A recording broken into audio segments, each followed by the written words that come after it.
It was an ordinary Monday morning at Cozy Bites, a popular family restaurant known for its warm atmosphere and homey feel.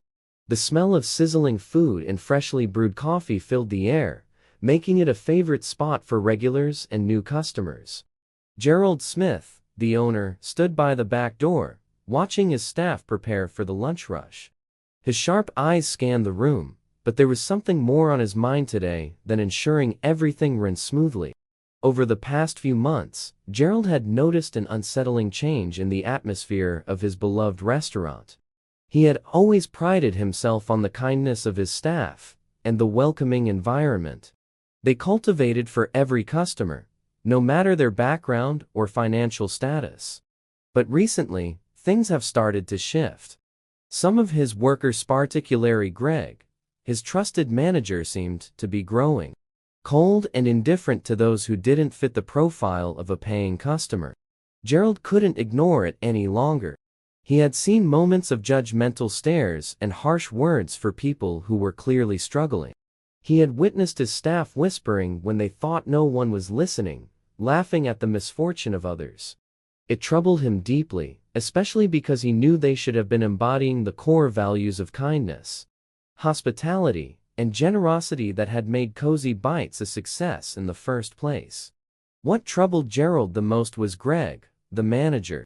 Greg had always been reliable, professional, and an integral part of the team. But lately, there was something about him, a coldness and impatience when dealing with the less fortunate, that Gerald couldn't ignore. What if Greg wasn't as trustworthy as Gerald had thought? What if the restaurant was no longer a sanctuary for the vulnerable, as it once had been? Gerald decided to find out. He came up with a plan that no one, not even Greg, would see coming. He would disguise himself as a beggar, completely different from the man who owned Cozy Bites, and spend the week in his own restaurant.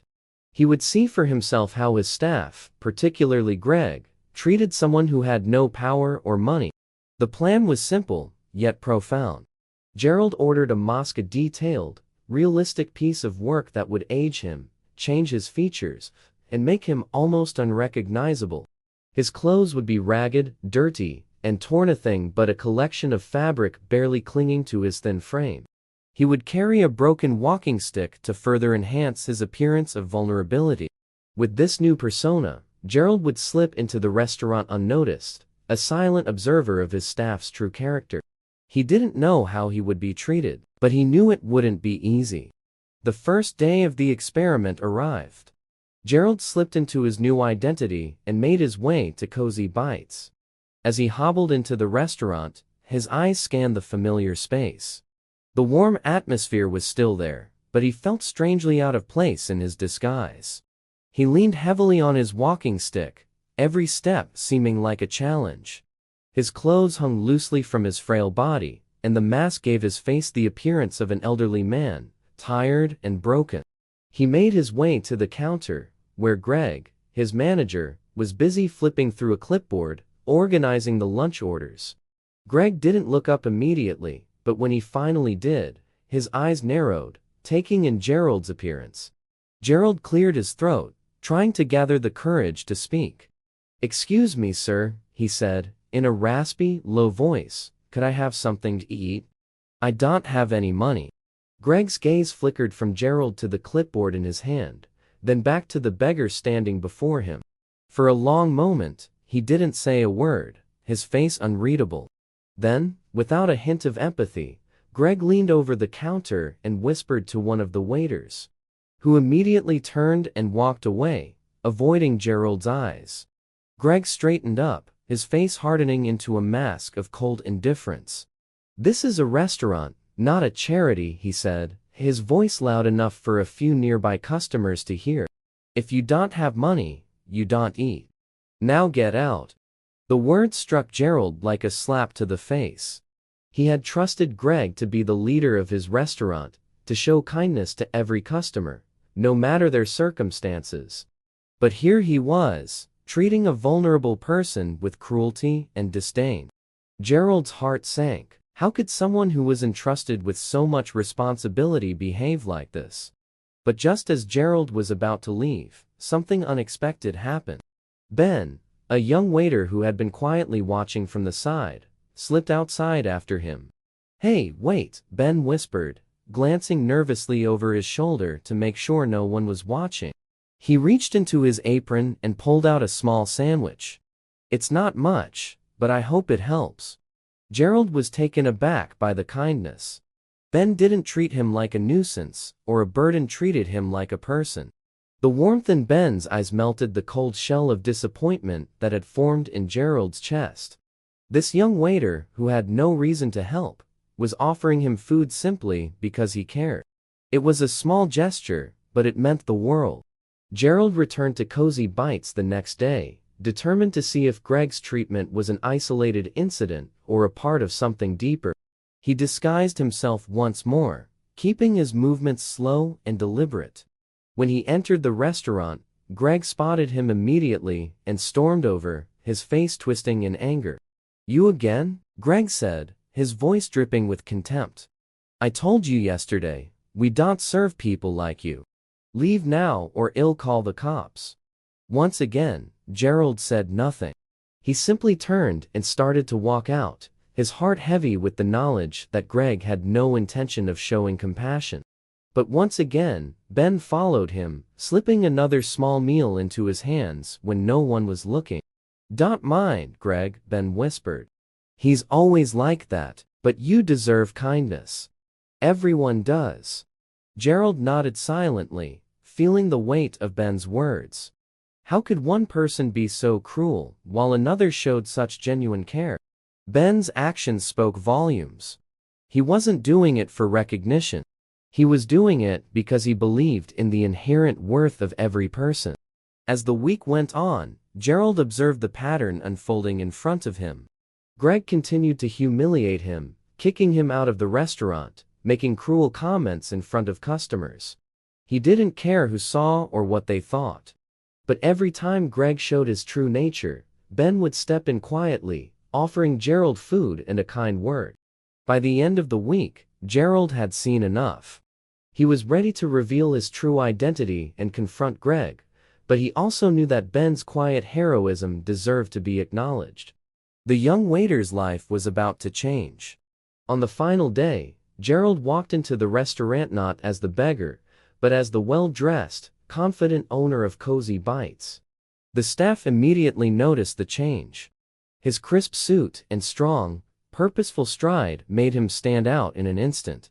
Greg, who had been barking orders behind the counter, looked up with a smile, his posture straightening. He tried to hide his unease, but his false warmth couldn't fool Gerald.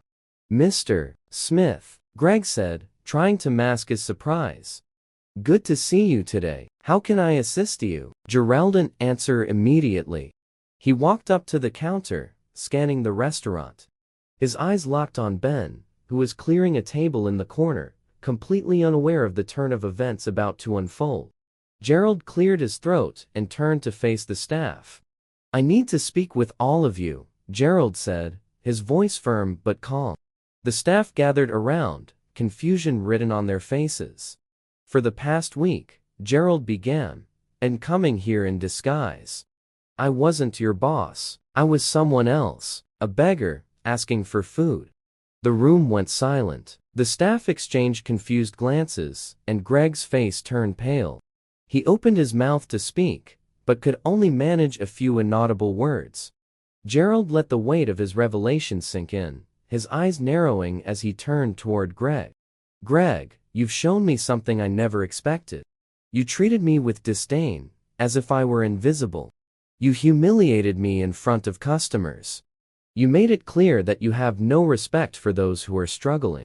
Greg's face turned red as he tried to form an apology, but Gerald cut him off. "And then there was Ben," Gerald continued, his gaze softening as he turned toward the young waiter. "Ben, you were the only one who showed me kindness. Every single day, you took the time to help me. You gave me food without asking for anything in return, and you treated me with dignity." Ben's face flushed with surprise as the staff turned their attention to him, realizing for the first time what had been happening. They were all watching a shift take place that would change everything. "Ben," Gerald said with a smile, You are exactly the kind of person who represents what this restaurant is all about. Because of that, I'm promoting you to the position of restaurant manager." Ben's jaw dropped. "Wait, what? You've earned it, Ben," Gerald said firmly.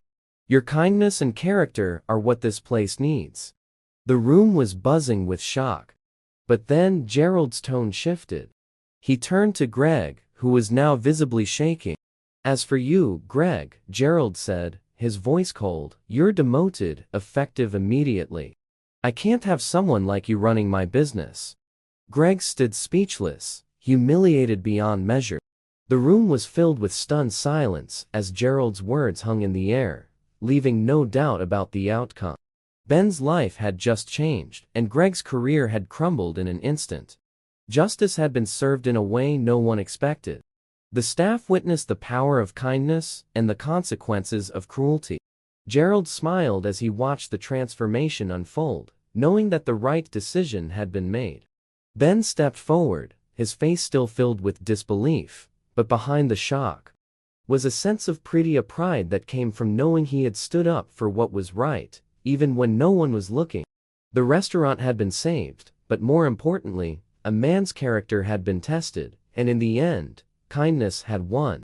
Thank you for watching. If you found this story inspiring, be sure to like, share, and subscribe.